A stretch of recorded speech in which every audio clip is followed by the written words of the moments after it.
The Future of Smart, a project of Grantmakers for Education, will explore ideas at the intersection of education, equity, and philanthropy that point us towards a radical re-envisioning of our education system. We'll hear from those working at the edge of what's possible and explore what it means to support transformative change for young people and their communities.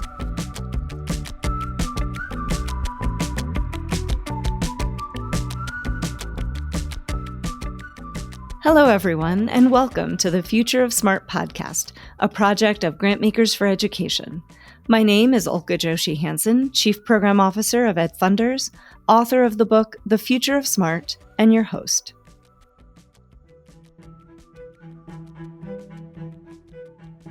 The Ed Funders team returned from our annual conference, energized and excited. The conference engaged the most diverse group of participants ever. Our members and their partners organized powerful sessions that took on issues of equity, race, inequality, and the systemic barriers that confront young people and families head-on. We collectively built a 20,000-piece mosaic depicting the faces of the young people we all seek to serve. And we got to interview many of our attendees at Ed Funders Live about their personal learning journeys and their greatest hopes for the future of education. Our final plenary conversations focused on the idea of igniting hope as we look ahead to the future. Both were such great conversations, we wanted to make sure folks had a chance to hear the insights that were shared. Today's episode is taken straight from our first live plenary panel in Austin, Texas on October 22nd.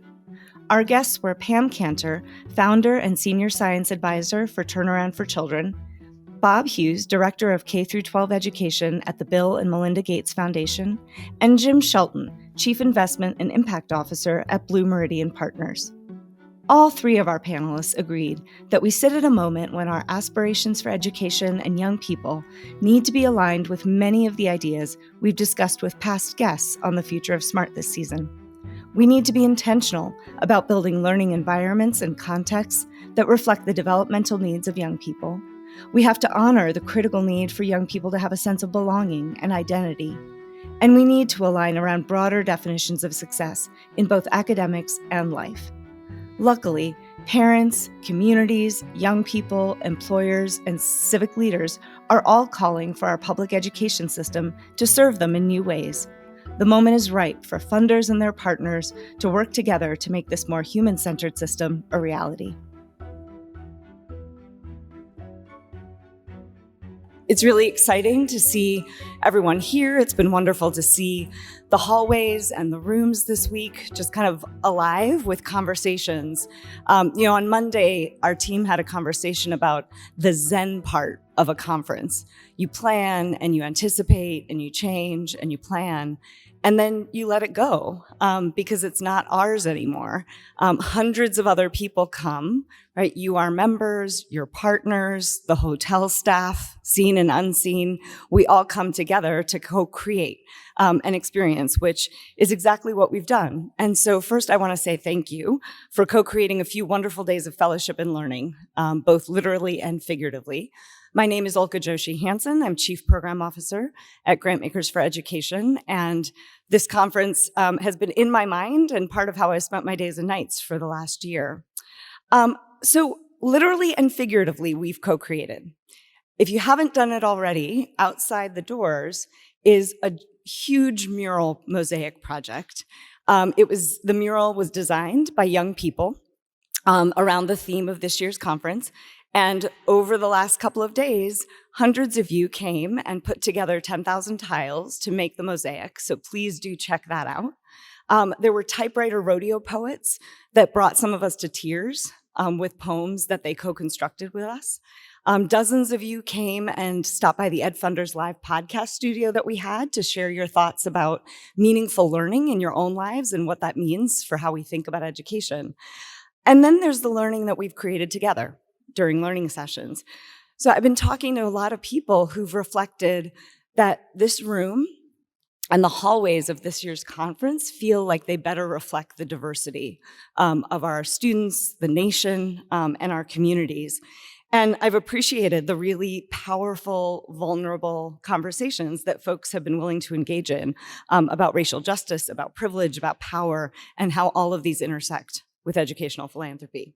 So we began on Monday with 2 pre-conference sessions. One was on the purpose of education and directions for educational philanthropy. The other was our fellowship for equity, empowerment, and storytelling. And we had amazing fellows that opened Tuesday morning, sharing their authentic and vulnerable pieces with us. And I think that session and the conversation that we had there set the tone for the next couple of days and the conversations that have followed. So on Tuesday, Trabian Shorters reminded us how important it is for us to begin our work pushing back on a scarcity mindset that dominates our culture, right? This tendency that we all have to begin with the deficits of community, the deficits of children and youth. And he invited us to begin by recognizing everyone has aspirations for themselves and their children, and they have capacities that they bring to the table. And so we need to frame conversations about solutions around those assets. And then we heard from young leaders and educators here in the Austin region who are doing really powerful work in the face of conflict and the politicizing of education and learning. And they articulated the challenges really powerfully, but I walked away inspired because it's obvious that they carry a lot of hope and purpose into the work that they do. And then yesterday's lunch plenary zoomed us out a bit with Brian Stryker, providing a bit more context for us to consider in this moment in America. There's a lot of uncertainty about leadership, political leadership, educational leadership at the local and state levels. There are real challenges around toxic conflict, or as Amanda Ripley calls it, high conflict. And I've been thinking about her observation yesterday that we too often frame conversations in artificial binaries that ignore the complexities of being human, of being in true community, of what it means to craft solutions. I've been reflecting about how I've done that in my own work and life and how we can get better, how I can get better at holding space, right, in different ways for diverse perspectives as we work to create an equitable and just system.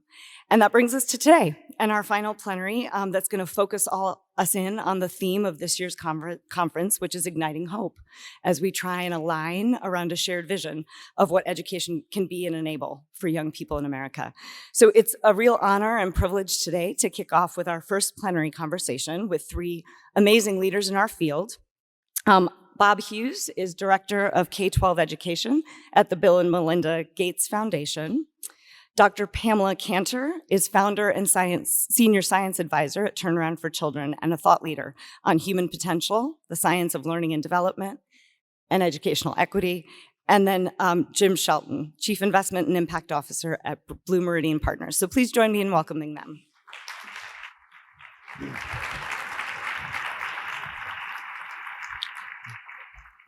Good morning. Good morning. I'm very excited to be here with you all today. And I want to kick us off by having you each introduce yourself. And the prompt I'll offer is, we know your titles, but what do we all need to know about the unique perspective that you bring as a person? Not that your title isn't part of who you are, but what's the perspective you're going to bring to your conversation in this conversation today? So I'll start with you, Bob. Great question. I think one thing that people don't know about me is kind of my early career working with community organizers and how much that imprinted on me the importance of thinking about equity, working with communities, working with parents in both the technical aspects of education, but also the political aspects of education. I was talking to some friends here earlier today about back in the day in District 27 in New York, which if you don't know it is Bensonhurst and Far Rockaway. And you know, it wasn't long ago, 1993, that they finally had an African-American woman as superintendent. And when she got there, she actually, on her first day of work, somebody scratched an obscenity in the front of her car. And what she ended up doing, and I was at a place called Advocates for Children at that point. What we ended up doing was supporting her and working with her to kind of rethink the board and how she operated. But the guts of that woman was extraordinary and remains an inspiration. She drove her car around with that obscenity for 3 weeks. She wasn't going to be intimidated by what was a white majority in that community school district. So those are really important experiences. And I think a lot of you have those experiences. And we're trying at the foundation to do what we do well, which is technical work and thinking about long haul problems, but also just always remembering how complicated it is on the field, on the ground, and how important that ground game is to ultimately get to success for our young people. Thanks. Pam? Well, I think most people know that I was a practicing doctor for many years and working a lot with children. My specialty was children who had been exposed to trauma. But the main thing I think that I'd want you to know that I learned is that first, if you work directly with children and you're lucky enough to do that, they teach you everything that you need to know, all the stuff that is not in books. The other thing is that you witness firsthand that not only do children surmount adversities of all kinds, they are malleable to the experiences around them, a relationship, an environment, somebody who believes in them. So I witnessed unbelievable change and growth in children, and nothing will ever dissuade me about what's possible if we provide what they need. Thanks. Jim. I'm Jim Shelton. I think for me, the thing that has shown up a lot lately is the thing that brought me into education is the thing that I've continued to be propelled by. I had the opportunity to go to a different school than my neighborhood school. And so I remember very distinctly being in third grade at my best friend's house. And his brother was in the sixth grade. And I thought he was the coolest, smartest person that I ever knew. And in that moment, I wound up helping him with his homework. And my immediate reaction was, something is wrong if he doesn't know how to do what he should know at sixth grade. And it has nothing to do with him. It has nothing to do with him. And what I feel like is for the bulk of like a whole lot of time now is my work has been about getting us and our systems to recognize that all of the things that we project onto children and their circumstances about their inability to realize their potential is just a reflection of our own failures. And I just want us to sit with that and then get out of our seats and start running instead of walking. That's where I am today. Thanks. So we're on the third of 3 days, and we've had great speakers and conversations. As you stand in this moment, what are your best hopes for what learning experiences could be for young people? How has the pandemic broadened our vision of what's possible? And I'll start with you, Pam. You know, it's an incredible thing what a disruption like this does, because it makes you think about what are the things that are the essentials, the non-negotiables for kids in any learning setting. So one is that kids absolutely have to have a primary relationship that they can count on, that they trust. And that relationship is not just the emotional motivator in their life. It's actually a biologic one too. The other thing that we, I think, are seeing right now are the ways in which the environments that have been our educational settings have not worked for most kids. Just based on the fact that kids are individuals. Their individuality is distinct. Their potential is limitless. And one of the first principles of human development is that context, environments, relationships, and experiences drive development, not genes. So once we know that our job is to design context. As Jim said, it's not the kid. It's what we have provided around that child to unlock what's inside them. Bob? Well, in part because of the two people next to me, one of the things we've been thinking a lot about is what constitutes an environment where students are motivated, engaged, and persist in any subject, but now in math. And that MEP, as we kind of call it, we have to have an acronym at the Gates Foundation, otherwise we're not doing our job, has really kind of emerged from investing in 39 different communities for the last 5 years in continuous improvement and work we're doing around 8th grade, 9th grade. and well-matched post-secondary on-track metrics.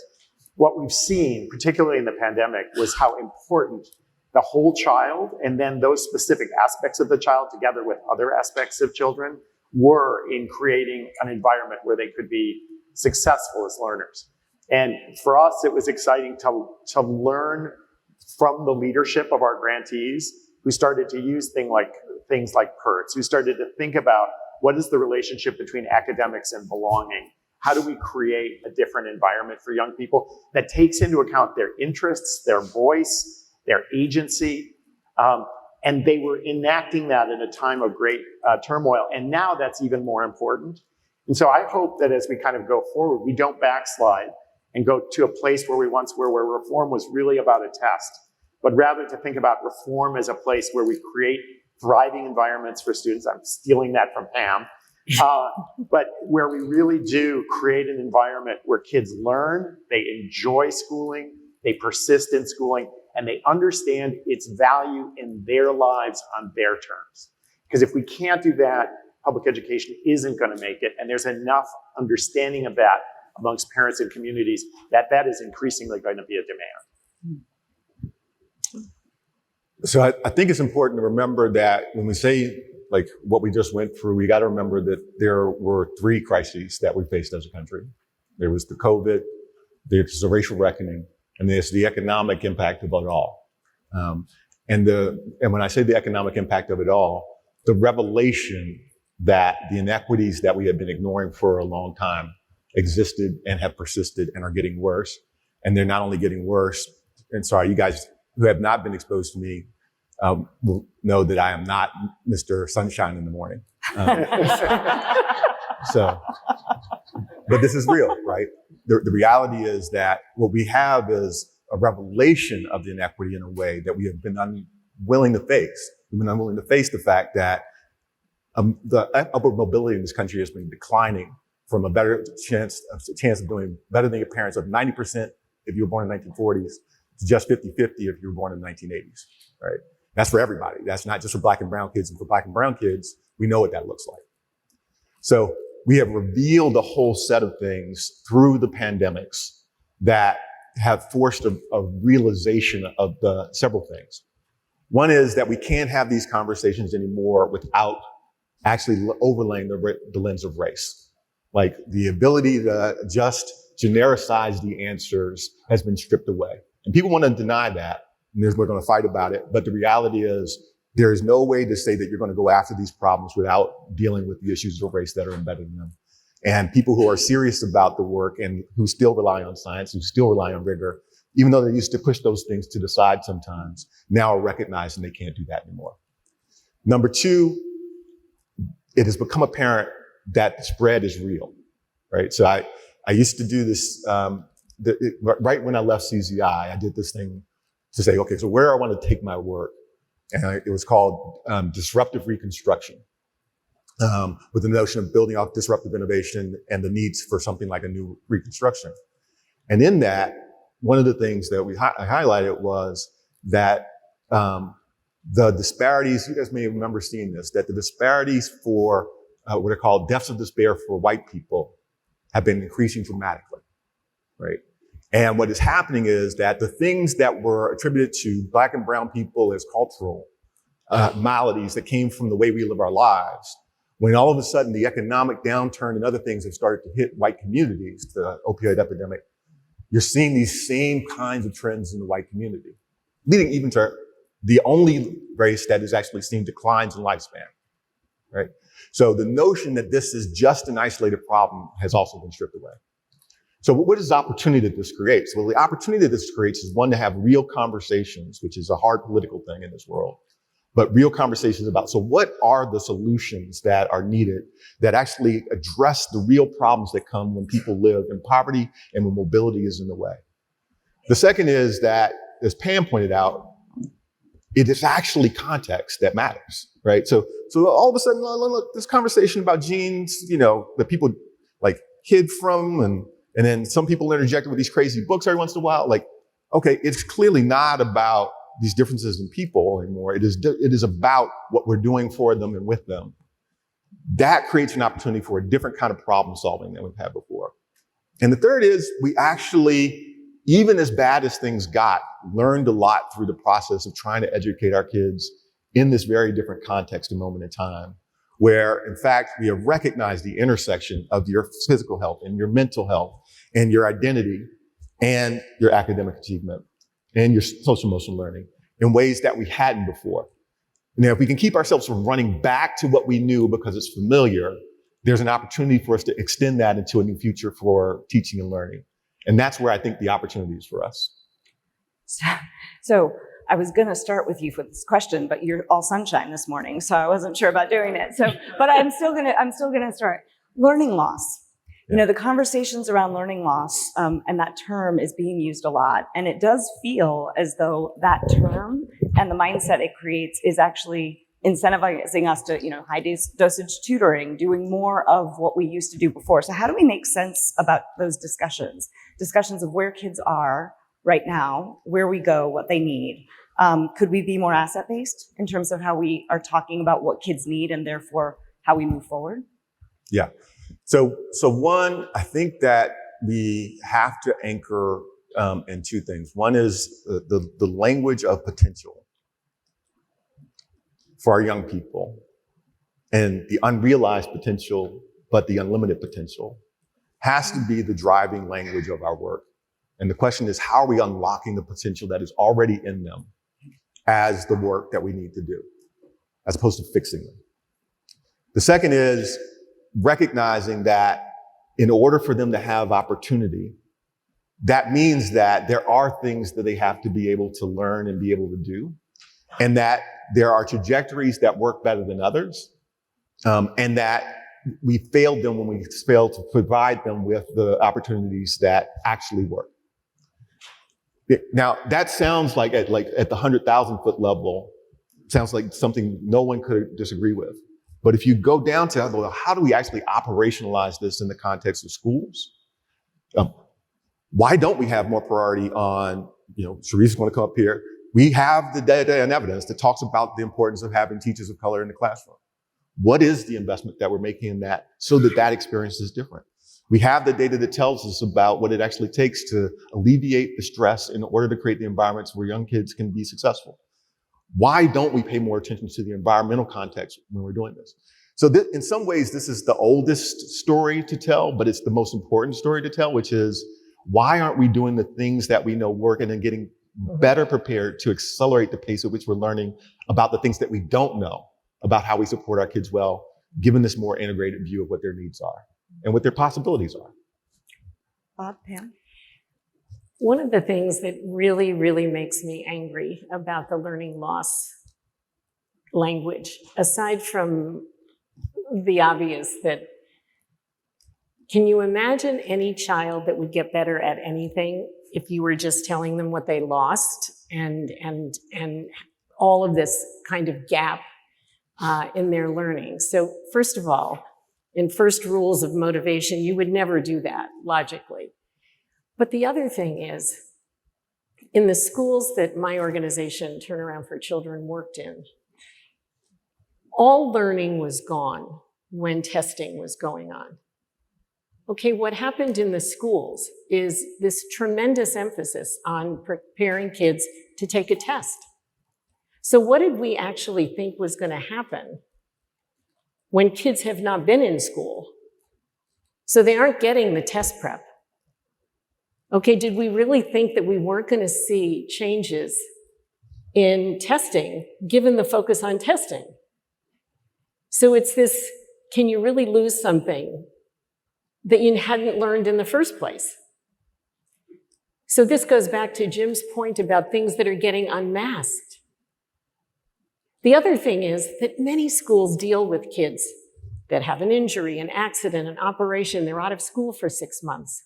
Do they catch up? Yes. Many schools know how to do this.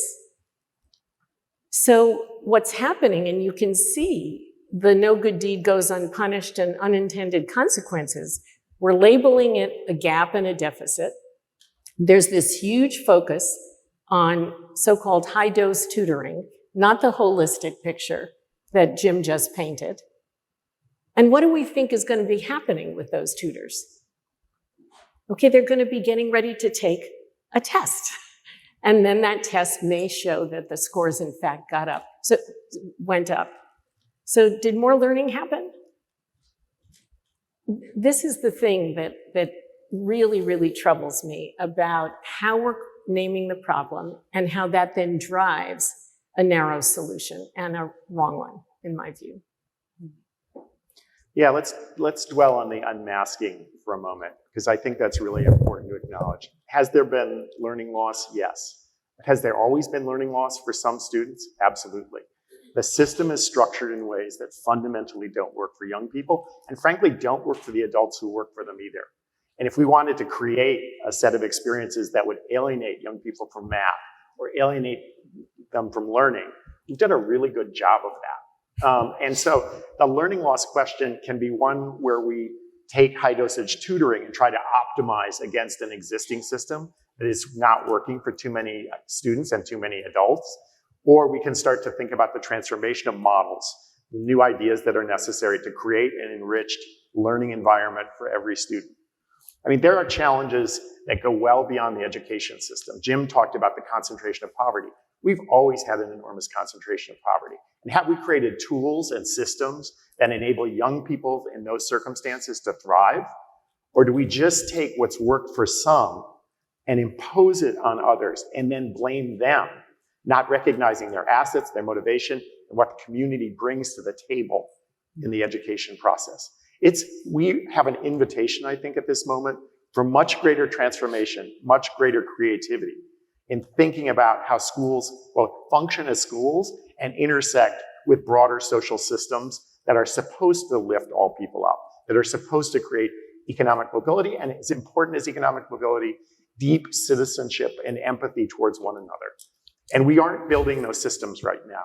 And that's my biggest fear, that the gravitational pull of habit, together with structures that are in place, will just push really well-meaning people back to what they know, rather than creating environments where they can explore something new and think about the transformation that the pandemic highlights we need to undertake.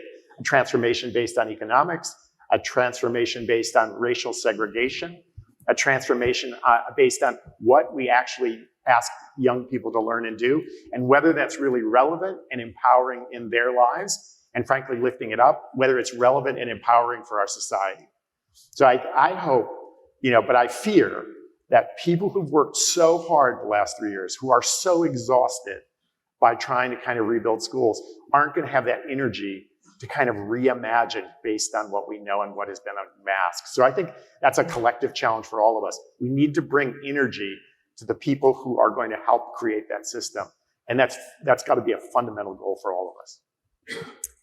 So Bob, I hear there was some news from Gates this week. I mean, I'm not, but I want to, you alluded to this, so I want to follow up. So Temple Grandin has a new book out called Visual Thinking, and there's an article in The Atlantic called Against Algebra. So saying that makes this seem more pointed than it is, which it isn't. But she talks about how she uses algebra as an example of how, schools have kind of been very single-minded, very kind of in how we think about math. That's nothing like the math that people use in the real world. And she quotes Paul Lockhart, who wrote Mathematician's Lament, who wrote, "If I had to design a mechanism for the express purpose of destroying a child's natural curiosity and love of pattern making, I simply wouldn't have the imagination to come up with the kind of senseless, soul-crushing ideas that constitute contemporary mathematics education." And we had a great conversation during a deep dive panel on math about the need to modernize how we think about math today and what all kids need, as well as ensure equity to allow students in. So as you think about the new strategy in math that Gates has just unveiled, how are you going to be thinking about balancing the legitimate need for high standards and, making sure all kids have the basics with the reality that young people are unique and their pathways are unique? Maybe we should rethink that and do literacy instead, given those quotes.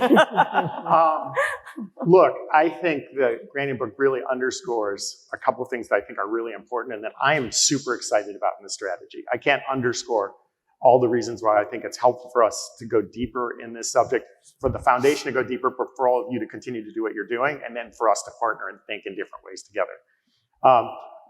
Math is unique. It has a right answer. It has a learning progression in how we learn and master concepts, but some of that learning progression and some of those concepts are very old. The math pathways that we see in middle school and high school were announced at the end of the 19th century. That's been there for a long time.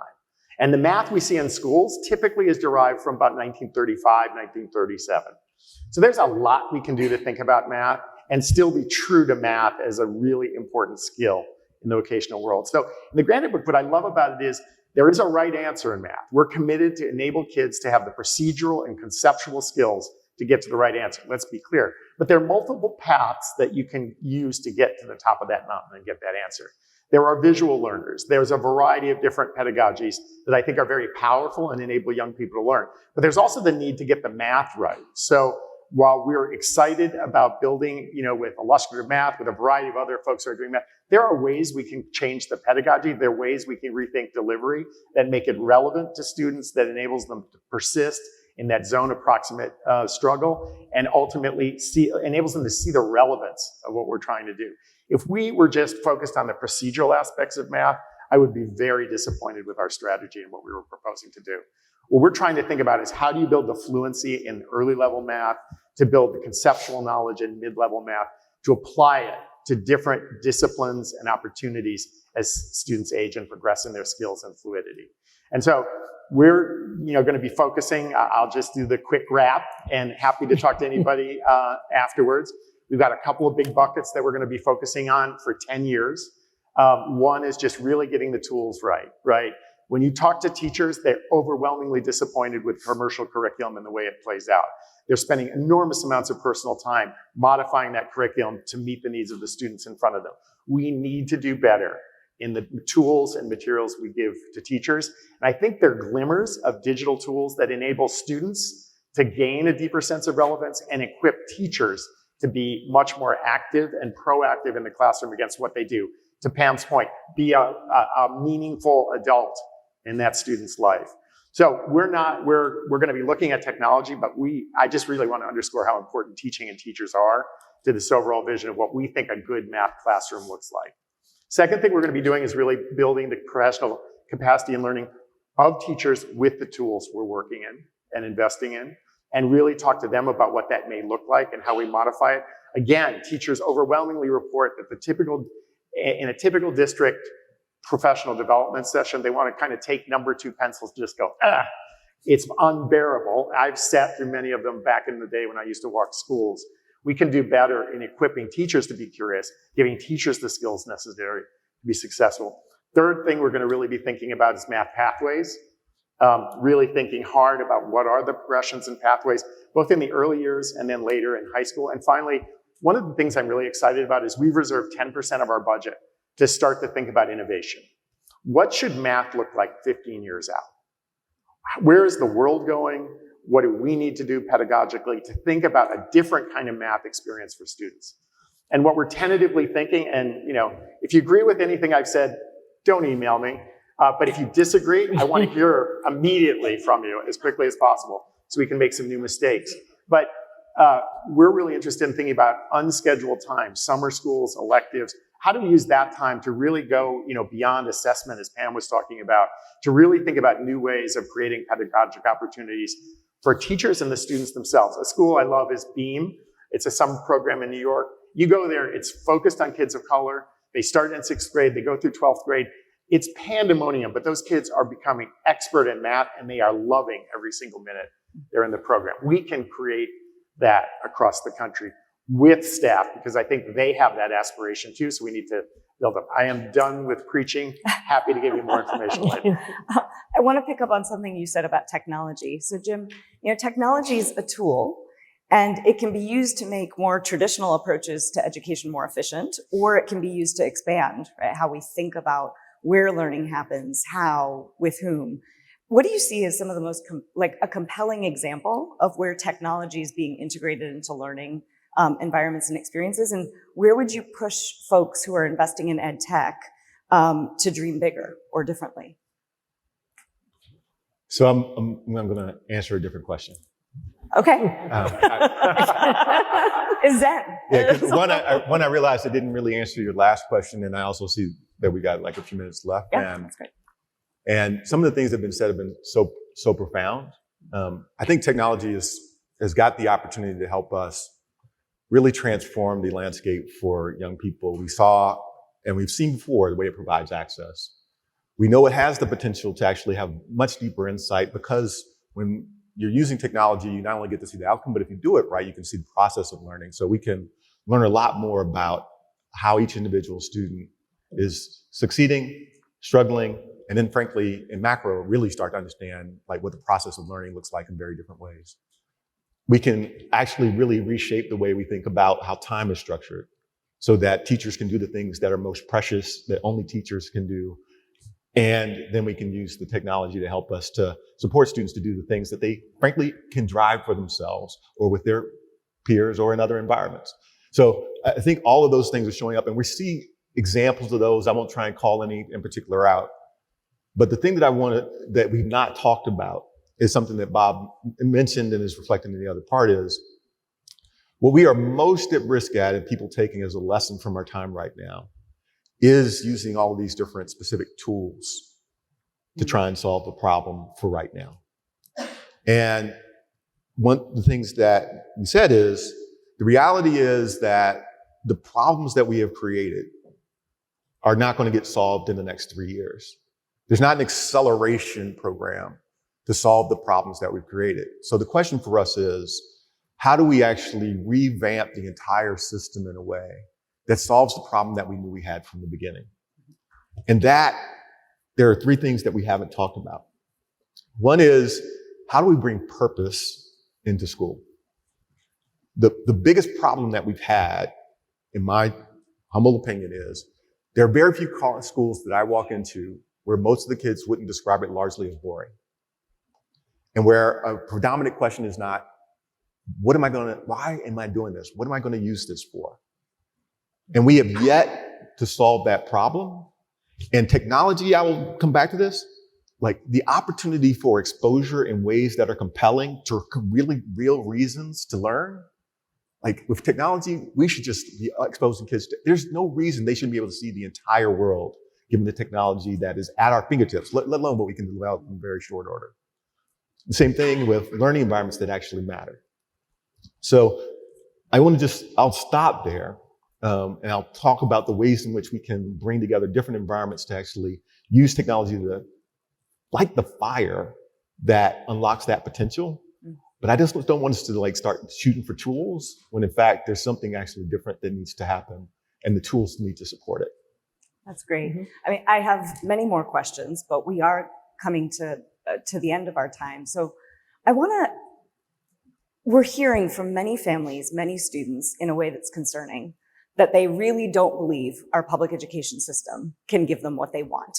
Yeah. And they are leaving micro schools, learning hubs, all sorts of things. Mm-hmm. So public education feels like it's at a moment of great risk, because when that many people leave, the system collapses. And I would posit, I was going to ask you, but I'll posit that you can't have equity without a public education system. And a lot of the investments are what you all have been talking about, which is infrastructures and systems and different ways of doing things.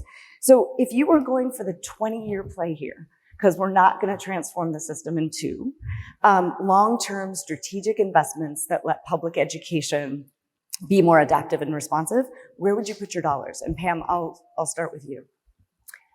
So if I was thinking in a time frame of 20 years, the thing that I would tackle first is defining the purpose or redefining the purpose of education, and redefining it with a powerful narrative that takes into account what we know.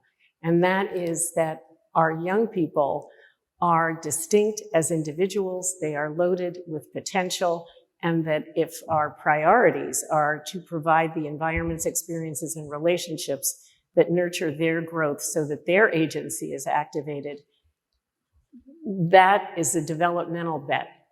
And that can't happen in a short time frame. We have to remove impediments. And one of the biggest by far is how we measure. We don't measure the right things. We don't measure context, and yet we say context is the primary driver of change. We keep measuring the fish, we never measure the lake. So removing impediments to the kinds of ability to use what we know, which was what Jim was talking about, is the other place that I'd focus. Bob? I think, we're making a big bet on math, 10 years, not 20, but we'll see. The thing that I'm excited about is I think the foundation's really serious about sticking this out for the long term and continuing to work on this problem until we figure out ways to be effective with you and the field around achievement. But I also think that there is a reality that we're confronting where we really need to recognize that some of that implosion has already occurred. Like when I look at the New York City public school system, it is 73% students of color, 80% of the students of color in New York State. And it is the vast majority of kids who can have already left. So that is sad. The mythic diverse public system has not existed in New York City for 25 years. We may be unique because it's a segregated system in many ways. But I also think that the people we have are really the people we're blessed to have. So we need to figure out what we're doing with those people in ways that transform the system. And I do believe that we need as a group a different kind of rhetoric in how we talk about public education. We need to move from generality to specifics. We need to acknowledge context with facts about what is in that context, and we need to build our own professional knowledge and the professional knowledge of teachers around very specific challenges embedded in this broader sense of purpose and values. So we can talk about professional learning, but are we talking about professional learning for pre-K through second grade? Because that's very different from professional learning for high school. Are we talking about curriculum that is on the shelf, that reifies sitting in lines? Or are we talking about a much more creative curriculum that enables young people to discover and learn concepts and master the procedural skills? So I think I answered in about 8 different ways, but the big bet for us is math. Oh, yes. Thank you. Jim, I'm going to give you the final word on this. Sure. So, I mean, we've talked about a lot of these things already, but the good news for me is I tried, but I failed at this big bet. One, we talked about needing to better define what it means to actually unlock the full potential of a young person and recognize the linkages between their mental health, their physical health, their identity, their social emotional health, development, and their academic and other cognitive skills. And then, as Pam said, be able to link that to measures of how that plays out in different contexts so you can support their growth and development. Not evaluative, growth and development. The second is we don't actually have the infrastructure to actually do that research and learning. And the way you do that is a connection between the researchers and the practitioners in real environments where you actually have the instrumentation to be able to see what's happening in context at scale. And then from that large amount of insight, then actually start to figure out what works for whom and what context we've consistently struggled with. But finally, that's another thing that technology can allow us to do. We can see things at a scale that we never could see before. Still recognizing it's still about the interactions at that individual human level. And then the third thing becomes, well, then how do you translate that all into the tools, the resources, the strategies that lots of people can do so you can actually take this to scale and make it broadly accessible to everyone? And recognize that the connections between what we consider our learning systems, our school systems, education systems, higher ed systems, and training systems in the workforce need to be linked to our other systems so that they don't have to bear the full burden. And so how do you create the tools and resources that our educators, as we call them, need, but also how do you actually create the plugins, if you will, from the health system, the mental health system, the employment systems, so that the work of school becomes very different and can leverage lots of other resources. That's my 20-year bet. And I think, one thing I'm hearing what all of you said is this is so big. It is beyond the capabilities of one foundation, one funder. And so as a network of Grantmakers, what does that mean, right, for us as we leave here, think about kind of how we move forward. So thank you all so much for your time and your insights. Please join me in giving them a round of applause.